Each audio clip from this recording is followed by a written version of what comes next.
नमस्कार, मैं हूं आपका दोस्त विजय विद्रोही। आप मुझसे जुड़ चुके हैं, इसके लिए आप सबका तहे दिल से शुक्रिया। अगले 8 मिनट आपसे जुड़े रहने की कोशिश करूंगा। सुप्रीम कोर्ट ने उन्नाव में रेप के कन्विक्टेड बीजेपी के पूर्व विधायक कुलदीप सेंगर को लेकर जो फैसला दिया है वो काबिले तारीफ है। सुप्रीम कोर्ट ने अरावली की पहाड़ियों में जो डेफिनेशन दी गई 100 मीटर वाली, उस पर रोक लगाकर जो फैसला दिया है वो भी काबिले तारीफ है। काबिले तारीफ मैं बार बार इसलिए बोल रहा हूं क्योंकि सुप्रीम कोर्ट ने कड़े तेवर दिखाए हैं और पूरे भारत की जनता को बड़ी राहत मिली है। कोर्ट में लोगों का विश्वास फिर नए सिरे से जगा है।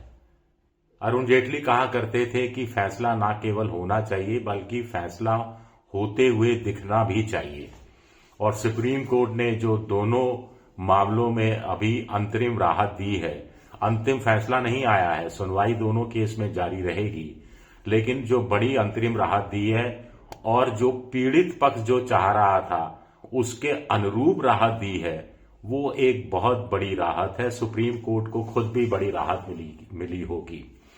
अभी तक ऐसा कहा जा रहा था कि जुडिशरी का भी खेल हो गया, कौन सा फैसला, सब जनता के लिए कुछ नहीं होता, सरकार अपने मनमर्जी के फैसले करवा लेती है, सुप्रीम कोर्ट आंखें दिखाता है मौखिक टिप्पणियों के दौरान, लेकिन जब फैसला लिखने की बारी आती है तो फैसले मोटे तौर पर ऐसे होते हैं जिनसे सत्तारूढ़ पार्टी या सत्तारूढ़ को राहत मिलती है या उनके पक्ष में चीजें झुकी हुई होती हैं।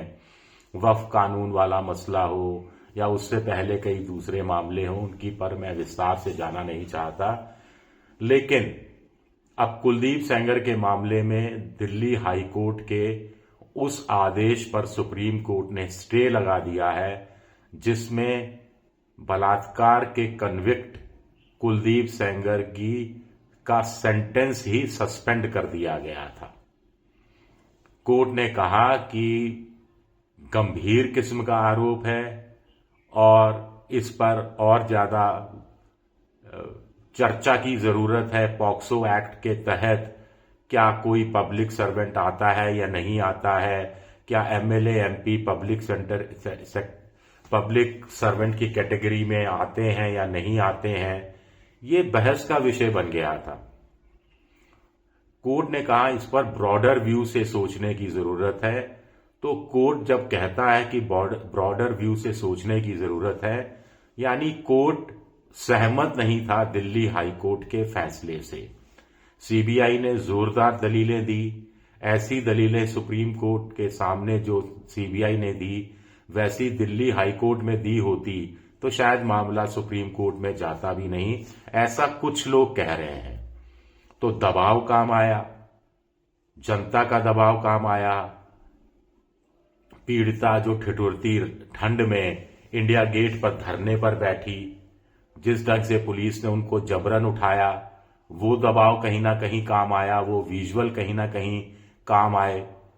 राहुल गांधी मिलते हैं पीड़िता से, सोनिया गांधी मिलती है पीड़िता से। राहुल गांधी कहते हैं बड़ा से बड़ा वकील देंगे, कांग्रेस शासित परिवार में शिफ्ट कर देंगे अगर उन्हें वाकई में कुलदीप सेंगर से जान माल का इतना डर लग रहा है, और नौकरी देने की भी व्यवस्था करेंगे। पीड़िता कहती है वो प्रधानमंत्री से मिलना चाहती है, प्रधानमंत्री मिलते नहीं है। अब शायद प्रधानमंत्री को अफसोस हो रहा होगा कि महिला विकास मंत्रालय के मंत्री से ही मिलवा दिया गया होता, महिला आयोग से ही मिलवा दिया गया होता, मानवाधिकार आयोग से ही मिलवा दिया गया होता तो बेहतर रहता। खैर, ये सारी जो सरकारी हेकड़ी है वो आज सुप्रीम कोर्ट ने निकाल कर बाहर रख दी। दिल्ली हाई कोर्ट ने जो कहा था कि गजब का फैसला दिया था दिल्ली हाई कोर्ट ने, जो हैरत भरा था। वहां पर जब पीड़ित पक्ष ने कहा कि साहब कुलदीप सेंगर ने पहले पीड़िता के पिता को पुलिस हिरासत में मरवा डाला, फिर ट्रक एक्सीडेंट में चाचा और वकील को मरवा डाला, लड़की को भी मारने की कोशिश की गई, तो अब वो हमें जान माल का नुकसान पहुंचा सकता है, इस पर दिल्ली हाईकोर्ट ने कहा नहीं, 5 किलोमीटर के दायरे में नहीं आएगा। भाई कुलदीप सेंगर को खुद मौके पर जाने की जरूरत क्या है, वो तो किसी से भी इशारा करवा देगा। और जानमाल की जो हिफाजत है वो राज्य सरकार के हिस्से आती है, वो हिफाजत करेगी। तो सुप्रीम कोर्ट ने इन सब चीजों पर रोक लगा दी और कहा कि कुलदीप सेंगर की जमानत नहीं होगी, किसी अन्य मामले में भी जमानत नहीं होगी जब तक कोर्ट अपना अंतिम फैसला नहीं सुनाता। उसको जेल से नहीं बाहर किया जाएगा और जेल में भी वो अकेला सेल में रह रहा है, वही कंटिन्यू में रहेगा। तो ये एक बहुत बड़ी राहत है। अरावली मामले में भी बहुत बड़ी राहत है। अरावली मामले में सुप्रीम कोर्ट ने नवंबर 20 या 21 नवंबर के अपने ही उस फैसले पर रोक लगा दी जिसमें सुप्रीम कोर्ट ने भारत सरकार के केंद्रीय पर्यावरण मंत्रालय की उस अरावली परिभाषा को मान लिया था जिसमें कहा गया था कि 100 मीटर से ऊंची पहाड़ी अरावली होगी, उससे नीचे की पहाड़ी अरावली नहीं होगी। यानी वहां पर खनन हो सकेगा, होटल खुल सकेंगे, मकान बन सकेंगे और तमाम तरह की व्यावसायिक गतिविधियां हो सकेंगी या उसकी संभावना जग जाएगी। अब सुप्रीम कोर्ट ने कहा कि नहीं, ये नहीं चलेगा, नए सिरे से एक कमेटी बनाई जाए।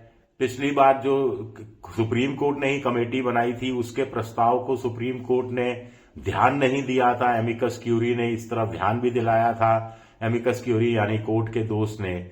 तो सुप्रीम कोर्ट ने अपनी ही जो गलती करती थी नवंबर में, उस गलती को सुधारने का काम किया है। लेकिन इससे एक बड़ी राहत मिली है। सुप्रीम कोर्ट ने कहा कि अब 21 जनवरी को मामले की आगे सुनवाई होगी और नए सिरे से परिभाषा तय किए जाने की जरूरत है। एक नई कमेटी बनाई जाएगी जो पूरा एसेस करेगी खनन अभी कितना चल रहा है, कितना पर्यावरण को नुकसान हो रहा है और बाकी तमाम चीजों की सुनवाई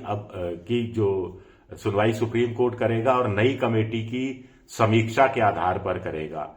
तो सुप्रीम कोर्ट ने यहां जो रोक लगाई अपने ही फैसले पर और सरकार से भी कहा कि अभी यथास्थिति बनाए रखी जाए और किसी तरह के नए खनन कार्य को भी मंजूरी नहीं दी जाए। तो ये भी जनता का एक तरह से जीत है। दोनों मामले ऐसे थे जो जन आंदोलन का रूप ले चुके थे। करीब करीब जनता उद्वेलित थी, जनता सड़क पर थी, जनता इस जो पहले फैसले हुए उनका विरोध कर रही थी। पर एक पर्यावरण से जनता के जिंदगी से जुड़ा हुआ सवाल था, एक बहन बेटियों की अस्मत से जुड़ा हुआ सवाल था। तो कुल मिलाकर मोदी सरकार को तो डायरेक्ट इनडायरेक्ट रूप से बड़ा झटका लगा है। योगी आदित्यनाथ की भी सरकार को लग रहा था कि कुलदीप सेंगर 2027 के विधानसभा चुनाव में मददगार साबित हो सकेंगे, तो उनको भी झटका लगा है। और बेटी बचाओ बेटी पढ़ाओ की जो पहल मोदी जी करते रहे, जो अपनी छवि चमकाते रहे, उस छवि को भी कहीं ना कहीं मेरे ख्याल से झटका लगा है। शुक्रिया मेरा वीडियो देखने के लिए। पसंद आए तो लाइक कीजिए, सब्सक्राइब कीजिए, शेयर कीजिए। शुक्रिया, बहुत बहुत शुक्रिया।